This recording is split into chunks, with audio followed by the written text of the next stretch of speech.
Hey, it's Bob Phibbs, the retail doc. Had to get my little marker out there. Wanted to welcome you all. Today it is Sunday, May 17th, and you are live with Bob Phibbs, the retail doc. So if you're first joining in, or you're joining in first, please comment at where you're located and what kind of products you're selling. Took me a little moment to get going there.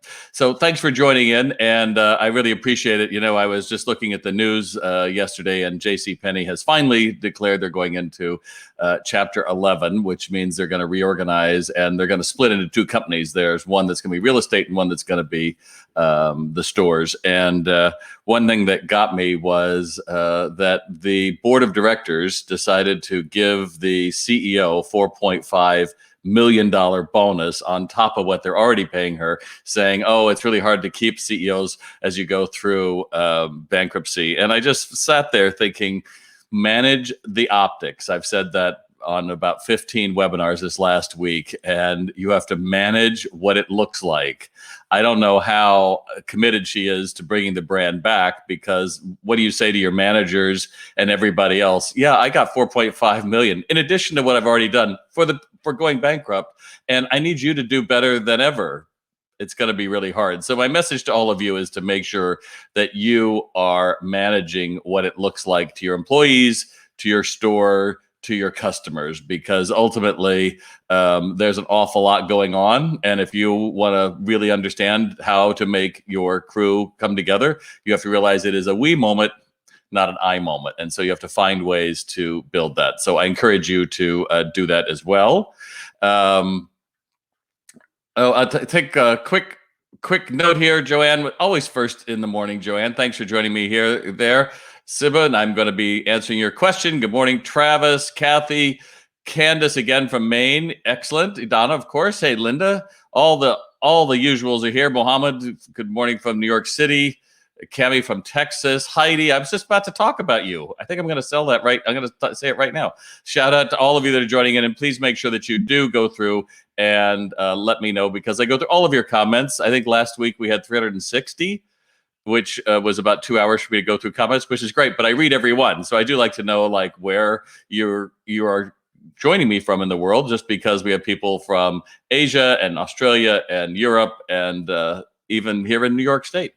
So I just want to take a quick shout out to Heidi West. Some of you know I talk about her a lot. Yes, full disclosure, she's been using SalesRx for a long time.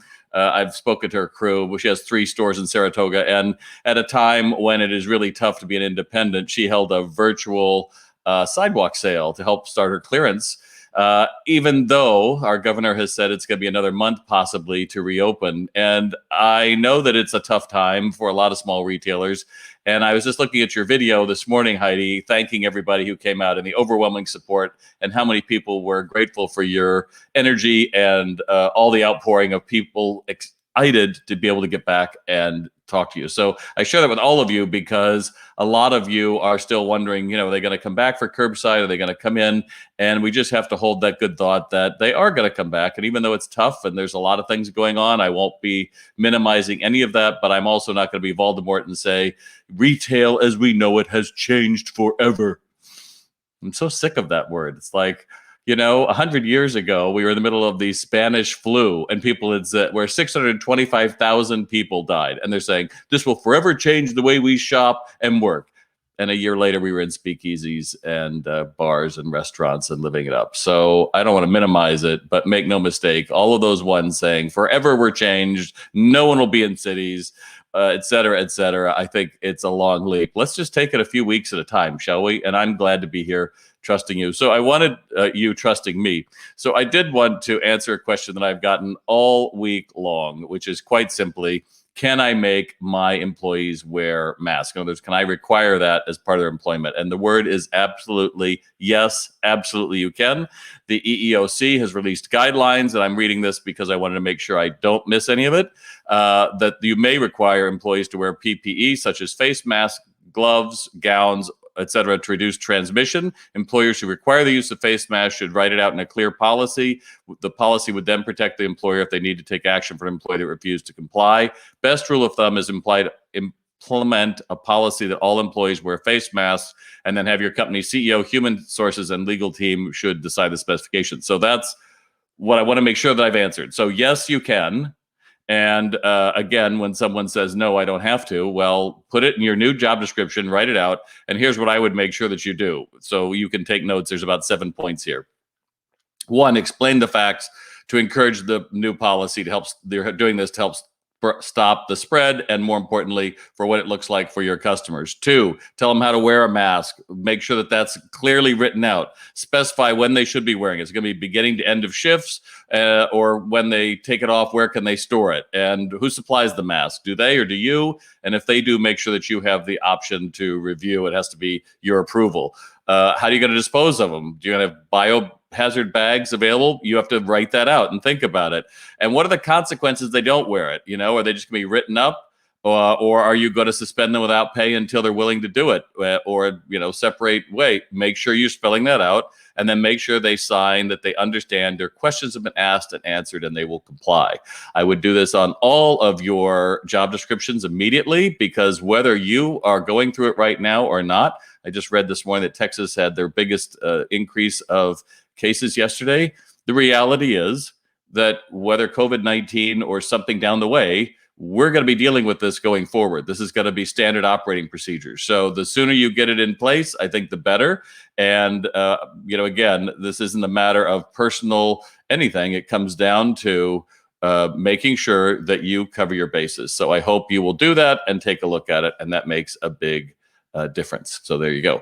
And make sure you give me some love, give me some thumbs up, because as you know, the Facebook algorithm only recognizes people that are clapping or sending their love, et cetera, et cetera. Hey, good morning, Aaron. Glad you're here. I saved yours for last, dude, so you had to watch me all the way to the end. So there you go. Dana says, what's the best practice if customers walk in with no mask or don't follow your guidelines? So there's no easy answer there, but at the end of the day, in fact, there's another one similar to this.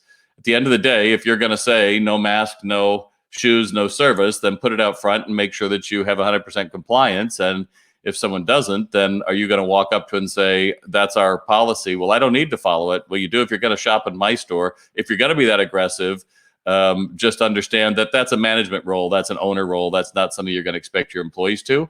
I was shopping at my local garden center yesterday and asked the owner what she does about it. And she was saying how if someone comes in without a mask, she'll let them complete their purchase and then say, next time, please wear a mask, because my customers get very upset when you don't, and it looks bad on me. That was one way. I don't think there's any easy way.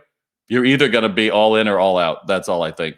If you're going to have a policy, I think it's easier. I think someone just said, Paula just said, in my county in North Carolina, we're under edict of the mandatory face mask all the time and indefinite stay-at-home order. Very few following either overreach. In my store, we social distance. It's strictly enforced. We have paper masks and sanitizers at the front door and ask visitors to use both. We put on our masks when visitors enter. So again, whatever you decide to do, write it out so that there's a policy. You don't want anybody to be thinking, oh, this is a negotiable. It's not. And the sad thing is that this is now somehow becoming politicized of wearing masks and not. And ultimately, you have to care about your employees, number one, and your customers, number two. Again, those of you who've been on webinars, and I think I've done 30 in the last 2 weeks for all kinds of clients, you have to manage the optics. If, God forbid, one of your employees tests positive for COVID, your public health department is going to trace back who they were with, and it's going to be your store, and they're going to say, you need to be out of business for another 2 or 3 weeks. Do you really want that? That's what I would care about. And you say, well, I have a policy. They wear masks. We've been sanitizing. We've been doing everything on our side. And at least it shows you did your due diligence. But if you don't do your due diligence, I think you're just waiting for something bad that could happen. And I don't want that to happen for any of you. Fair enough? Kathy, can I have a tour of your house? No, you cannot have a tour of my house, Kathy. This is my house. This is my home office where I collect a lot of things that a lot of art and a lot of other things here. I live in a big old house that was started in the 1740s and was gradually added on to. So that's my tour of my house. Mary, how do we liquidate overstock? Well, that's the great question. As some of you were kind enough to show me my interview in the Buffalo newspaper this last week, we are in for the mother of all clearance sales, which is why the more you can do, like Heidi did, do a live video, have a virtual sidewalk sale, whatever you can do, the quicker you can do that, the more you'll get ahead of your competitors who are going to wait. So I would certainly recommend you are trying to do that, because no one is buying things with cute little ducks and Easter eggs and that kind of stuff. If you have the option, a good way would be to put that up online, because then you don't have to have the image of it so much in your store. And if you decide to do that at a 70% off sale or something, for God's sake, don't put it in the front of your store, throw it out on the sidewalk and look like a garage sale. People are going to come in and they're going to want something new, and that means that even if you have to move your entire store around, it has to look new. That's it. Holly, what do you see for retail in the next 12 months? Usually we look at last year for our open to buy and calculate based on current sales, but we're a new business and don't buy on our history. What do you buy on? So Holly, new businesses always have to take it much lower than anyone else. It still comes down to the basics. You have an open to buy, which is, we think we need $50,000 on the floor at all times for us to make our turn. And as long as we have that, we think that our turns will be well. If you're still sold, if you still have 50,000 worth of what you first bought and you haven't sold anything, then your open to buy is zero. So that's the easiest way to do it. And realize that you're going to be in that certainly for the next 6 months. Every retailer is trying to figure it out right now. Those, again, who had advanced POS abilities, who upgraded their systems, can see the predicting elements and looking at what's selling online and talking to their vendors. That's certainly going to help. But make no mistake, if you are still, we have a cash register we got at Costco for $50 and it has 5 categories, that lack of information is really going to hamper your ability to juice up your sales in the next few months. By the way, if you're just joining me, I'm Bob Phibbs, the Retail Doc. You can sign in and make sure that you give me some thumbs up and let me know that you're enjoying this. I'm not here to be your friend, though. Some people had a rude awakening last week when they realized they asked questions like, I'm just going to tell you the way it is, because there's a lot of people out there giving platitudes and hang in there, baby, and all of that. And the real work is starting, because you know what? It's easy to unlock a door and reopen. The hard thing is, how do you open a better business? That's the key. All right. So Paul asks, we've been trying to be patient with customers that are rude. We realize everybody's stressed, but we've had a few that are real doozies lately. Even killing them with kindness doesn't seem to work. They don't realize we're stressed too, and they don't care. So Paul, you didn't give me an example of that, which would have been nice, because then I could have said something specific. I think just in general, we're all stressed out. There's no two ways about it. We're all hoping we're doing the right thing. We're all trying to figure out how to do this. Nobody has a good idea of where we're going or how people are going to react. So I think just understanding, like you said, we're all stressed out. Exactly. However, I would never let somebody make it bad on one of my employees. I don't care. That when I was back managing stores 30, 40 years ago, you want to swear at my employees, or you want to call them stupid, or you want to hit them or something like that, get the hell out of my store. I don't stand for that. So if you're talking about your rules, like no mask, no shoes, no service type thing, or they're not maintaining social distancing, I think you would say they get one warning. And if they don't, you say, I'm sorry, but we have social distancing in place for all of our employees and for our customers. And if you can't abide by that, I'm going to have to ask you to leave. And that's going to suck, because no one likes to say that. But go the other way, someone being rude and offensive and not following guidelines is probably not there to buy from you anyway, because most of people would want to help you and want to comply and say, oh, okay, that's fine. So I think that's really important. Again, I would go back to the post I put up last week, which was make a video and tell everybody what is different. When you come to my store, we're all going to be wearing masks. We're going to greet you with sanitizer, encourage you to use it as you walk in the door. If you try on clothing, we're going to ask you to put on a makeup. There's a thing for it, makeup shield, and wear a mask. We're going to ask you to sanitize your hands before and after, et cetera, et cetera. Whatever they are, make a video so everybody can understand that. So I hope that helps. Great. Taylor says, we have 2 stores that can now see customers by appointments. One location is high interest, the other not so much. The traffic determines us being able to bring more people back. Exactly. Ideas for helping people feeling good about coming to the store. We have a safety program, mask, signs, tape on the floor, etc. So Taylor, I just pivot into what I just said to Paul. Make a video. If you don't know what I'm talking about, go back to my blog, retaildoc.com/blog, and you'll see my last post on Sunday, and then follow that because I tell you exactly what you should do. So I hope that helps. And there's a lot of people are saying, oh, you have to steam all your clothes. And I can tell you that I went through all the 5 majors, well, several majors, Saks, Gap, Target, Macy's, I forget the other one. And none of them are talking about steaming clothing. What they're saying is after it's tried on, it's going to go in the back for anywhere from 1 to 3 days. That if you bring something back, it's going to go in the back for 1 to 3 days. And I think it sounds great to say you're going to be steaming clothes, but the reality is most people probably aren't going to try on clothes in your store. They'll probably take it home and do it.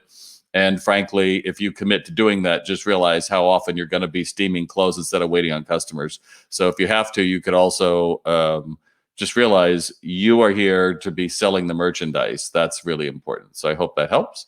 Lisa says, I'm working on how to bring the wow factor in our reopening phase. Window shopping and a wall displaying different teas with order numbers, Facebook postings, and Memorial Day yellow ticket basket of goods giveaway. That's a mouthful. We are setting up in our shop, follow the Yellow Brick Road theme. When folks come back to their seasonal homes and visitors return to the island, they'll all say there's no place like home.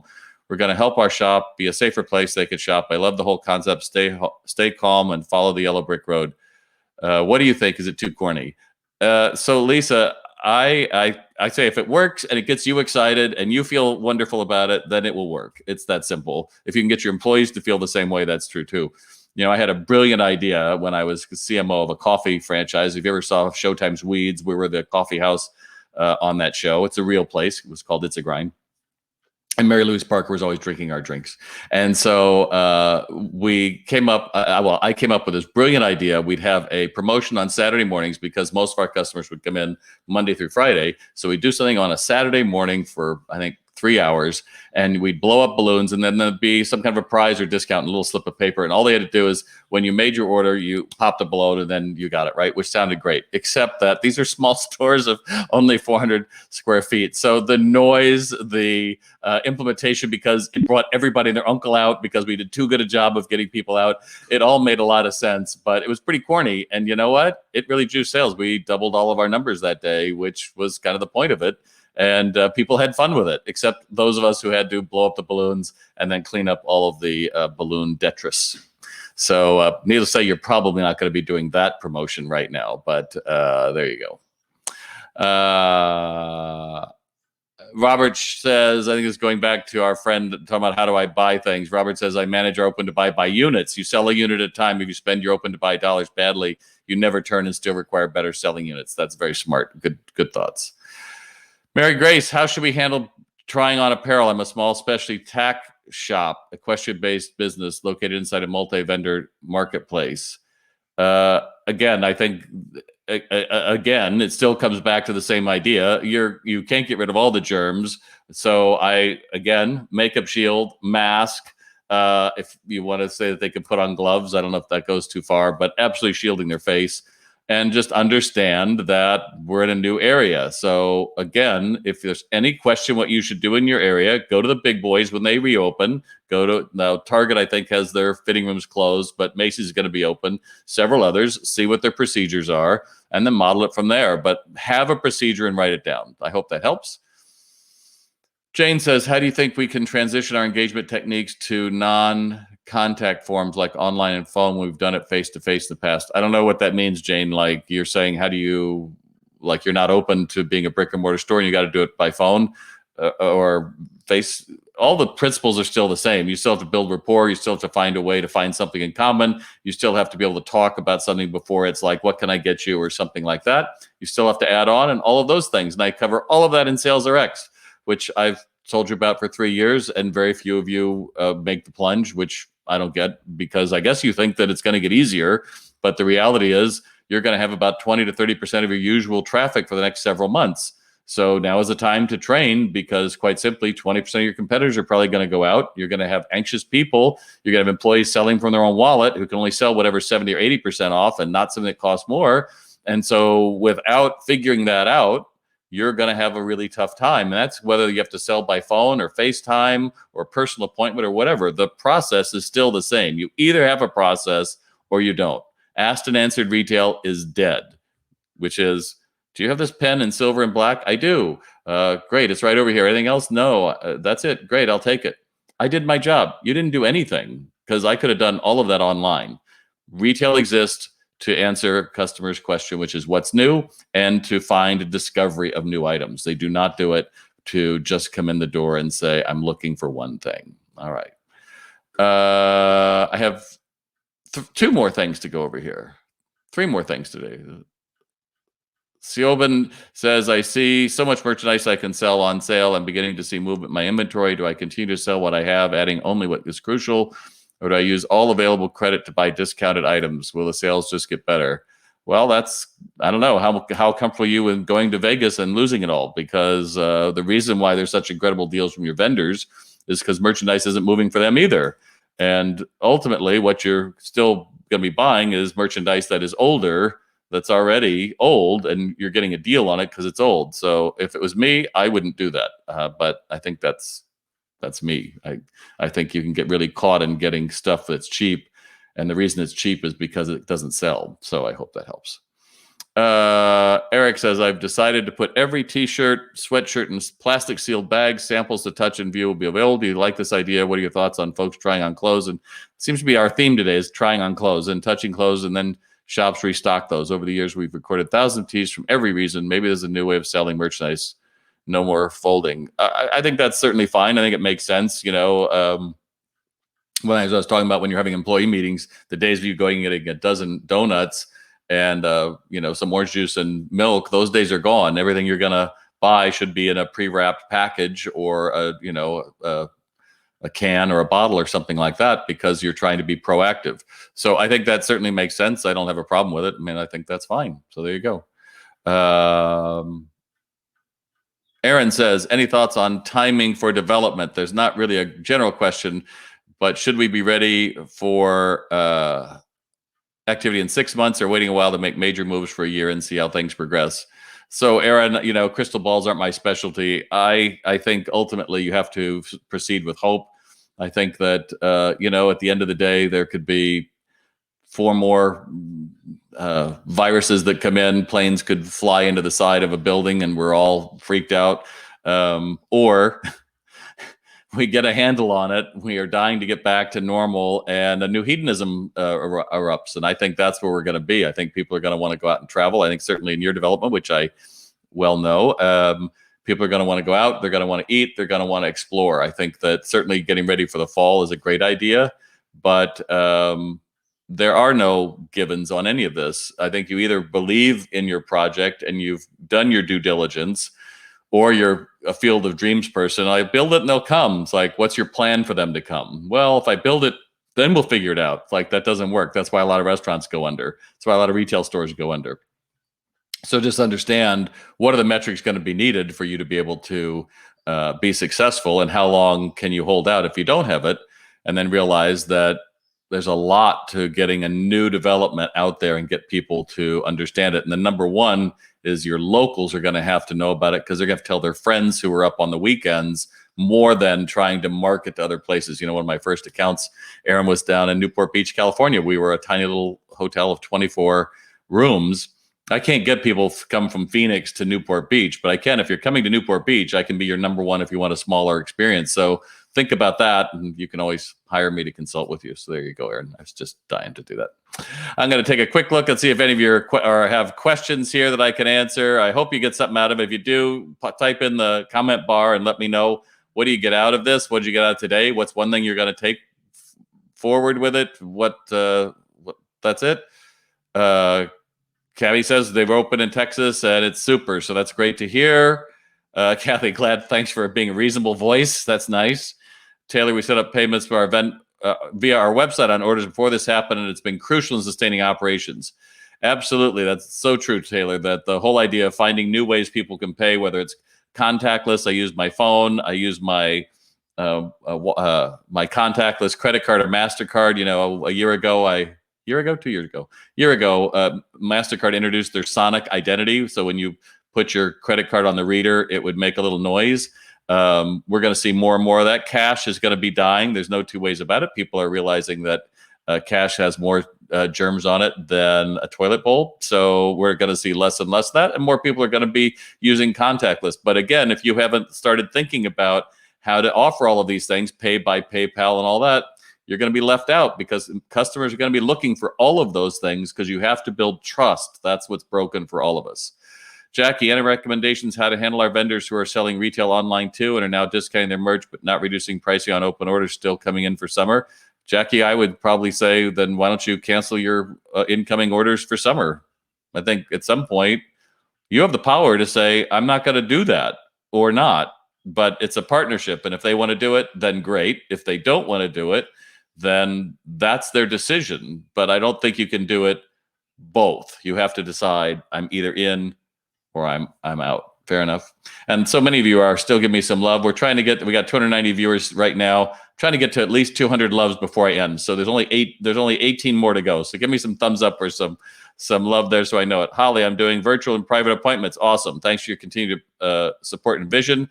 I'm learning that being flexible in the future is going to be the key to success. Boy, Holly, I can't imagine that's exactly the right way to look at it. That, you know what, I don't know how to make people wear a mask. Well, we're going to have to figure that out. But it's still going to come down to, how do I get customer service to an art that people are going to want to follow instead of making people have to follow? And so I would encourage you all to be thinking about rewriting your employee job descriptions. If you don't have one, now's the time to do it. Put all those things in there, make everybody sign it, get their questions asked and answered. Somebody told me, well, what am I going to do? I have a 65-year-old employee. She's got asthma and she doesn't want to wear a mask, and she's at risk and doesn't want to come back. Well, what do you want me to tell you? I mean, at the end of the day, she's like the absolute worst person to not wear any protection and doesn't want to do it. So get your job description out there. Do you want this job? It's going to have to be this way, but I'm not going to be on me. God forbid she comes back to you. She's the manager. She comes down with COVID-19. Who looks bad? It's not her. It's you. I don't want that for you.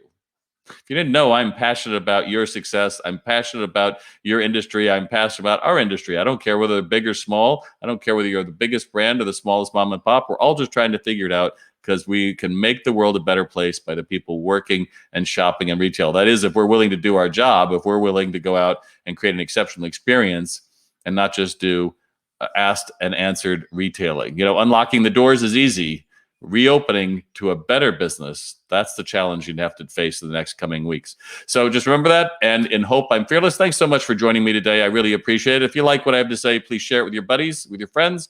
And then I hope to see you next Sunday as well, as long as I get at least 5 comments on Saturday night. I'm Bob Phibbs, the Retail Doc. Thanks so much. And again, in Hope, I'm Fearless. Bye.